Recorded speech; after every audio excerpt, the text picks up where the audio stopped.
دوستو، جب کبھی بھی ہم لوگ رمضان کا نام سنتے ہیں تو ہمارے دماغ میں سب سے پہلے مسلمانوں کا خیال آتا ہے، اور اس کی وجہ یہ ہے کہ کیونکہ اسلام ہی ایک ایسا ریلیجن ہے کہ جس کے اندر رمضان جیسا ایک ایسا مہینہ پایا جاتا ہے کہ جس مہینے میں پوری دنیا کے مسلمان روزے رکھتے ہیں۔ مگر آپ میں سے شاید بہت کم ہی لوگ جانتے ہوں گے کہ جس طرح کا مسلمانوں کا روزہ ہوتا ہے، بالکل اسی طرح کی ہی چیزیں ہماری دنیا کے دوسرے دھرموں اور مذہبوں میں بھی پائی جاتی ہے، یا پھر یہ کہیے روزے جیسی چیز ہماری دنیا کی لگ بھگ ہر علاقے میں پائی جاتی ہے۔ بس فرق یہ ہے کہ ان کو الگ الگ علاقوں یا پھر یہ کہیے کہ الگ الگ دھرموں میں الگ الگ ناموں کے ساتھ جانا جاتا ہے، اور ان کو فالو کرنے کا طریقہ اور اس کے رولز اینڈ ریگولیشن بھی الگ الگ ہوتے ہیں۔ فی الحال دوستو، ویڈیو شروع کرنے سے پہلے آپ سے میری چھوٹی سی گزارش ہے کہ اگر آپ ہمارے چینل پر نئے ہیں تو چینل کو سبسکرائب کر کے بیل آئیکن کو بھی ضرور پریس کر دیں،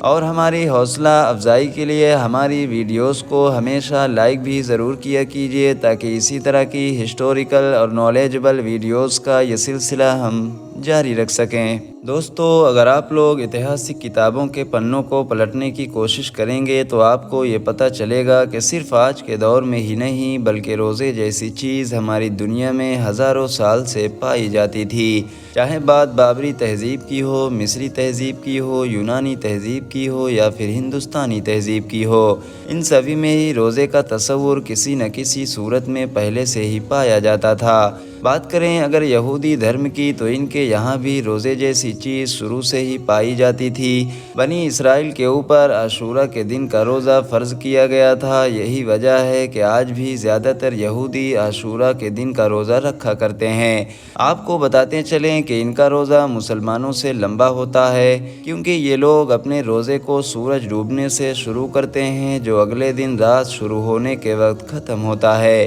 اور اس حساب سے ان کا یہ روزہ لگ بھگ 25 گھنٹے کا ہو جایا کرتا ہے۔ اس روزے میں یہودی لوگ کھانے پینے کے ساتھ جسمانی تعلقات یعنی سیکس سے بھی دور رہتے ہیں۔ اس کے علاوہ بھی یہ لوگ چمڑے کے جوتوں کے ساتھ ساتھ اور بھی حد سے زیادہ آرام دینے والی چیزوں سے دوری بنا کر رکھتے ہیں۔ یہ لوگ اپنے روزے کا زیادہ تر وقت عبادت گاہوں میں گزارتے ہیں، توبہ کرتے رہتے ہیں اور اپنی سب سے مقدس کتاب یعنی توریت کی تلاوت کرتے رہتے ہیں۔ توریت کی ہی کچھ روایتوں سے یہ بات کلیئر ہوتی ہے کہ بنی اسرائیل کے اوپر 7ویں مہینے کی 10 تاریخ کو روزہ ضروری کیا گیا تھا، اور یہ کہا گیا تھا کہ تم میں سے جو بھی اس دن کا روزہ نہیں رکھے گا تو وہ اپنے قوم سے الگ ہو جائے گا۔ توریت کی ہی روایتوں سے یہ بات پتہ چلتی ہے کہ جب حضرت موسیٰ علیہ السلام کوہ طور پر گئے تھے اور 40 دن تک وہاں پر رکے تھے تو لگاتار 40 دن تک حضرت موسیٰ علیہ السلام نے روزے رکھے تھے،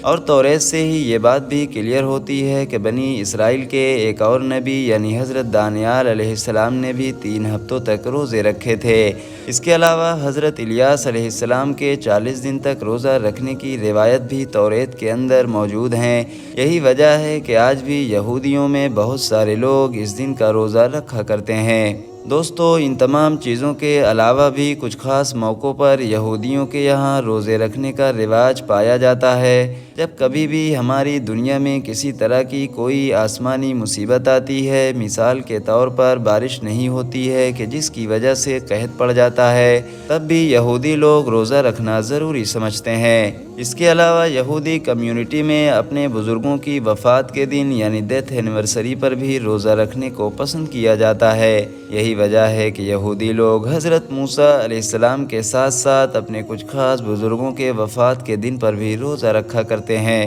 یہودیوں کی طرح ہی عیسائیوں میں بھی روزے کا کنسپٹ پایا جاتا ہے۔ انجیل سے یہ بات کلیئر ہوتی ہے کہ حضرت عیسیٰ علیہ السلام نے 40 دن اور 40 رات تک روزہ رکھا تھا۔ ساتھ ہی ساتھ حضرت عیسیٰ علیہ السلام نے اپنے حواریوں کو بھی روزہ رکھنے کی نصیحت کی تھی۔ انجیل میں اس بات کو بھی منشن کیا گیا ہے کہ روزہ خوش دلی کے ساتھ رکھا جائے، یعنی روزہ رکھنے والا اپنے چہرے کو اداس نہ رکھے، بھوک اور پیاس سے پریشان ہو کر چہرے کو بگاڑا بھی نہ جائے۔ بات کریں اگر موجودہ دور کی تو عیسائی دھرم کے جو تینوں سب سے بڑے گروپ ہیں یعنی رومن کیتھولک، آرتھوڈوکس اور پروٹسٹنٹ، تو تو ان تینوں ہی گروپ کے الگ الگ نظریات ہیں۔ پروٹسٹنٹ گروپ کے اندر روزے کو اب فرض کی حیثیت سے باقی نہیں رکھا گیا ہے، بلکہ انسان کی مرضی پر چھوڑ دیا گیا ہے، وہ چاہیں تو رکھ سکتے ہیں ورنہ ان کے اوپر ضروری نہیں ہے۔ وہیں دوسری طرف رومن ایتھولک گروپ کے اندر بھی روزے کی سخت رسومات نہیں پائی جاتی ہیں، لیکن روزے کا تصور ابھی بھی پایا جاتا ہے،